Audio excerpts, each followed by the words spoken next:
मैं डॉक्टर प्रकाश विटाटा। अ, मैं आज आपको ड्यूरिंग मेंस्ट्रुएशन और 1 to 2 days बिफोर मेंस्ट्रुएशन जो पेन रहता है इसके बारे में बात करता हूँ कि इसको हमारी मेडिकल लैंग्वेज में प्राइमरी डिस्मेनोरिया बोलते हैं। तो ये पेन किस वजह से रहता है उसके बारे में मैं बताता हूँ।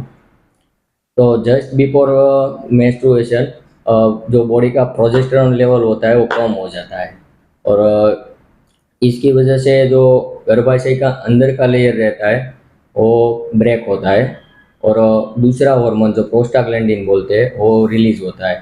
उसकी वजह से गर्भाशय का जो दूसरा लेयर रहता है उसकी जो कॉन्ट्रैक्शन की रिदम होती है वो डिस्टर्ब हो जाती है और इस रिदमिक कॉन्ट्रैक्शन होने लगता है।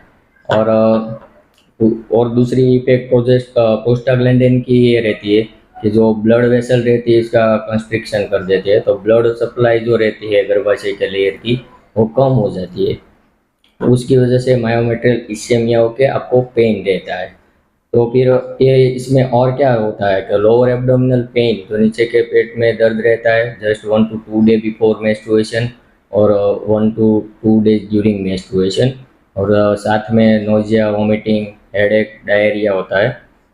तो इस तरह का पेन को आप कैसे कंट्रोल कर सकते हो? तो ज़्यादातर आपको जब पेन स्टार्ट होता है तो खाली पेट पूरे दिन रहना है और रेगुलर एक्सरसाइज करना है, मल्टीविटामिन टैबलेट स्टार्ट करनी है और हाई वेजिटेरियन डाइट लेनी है।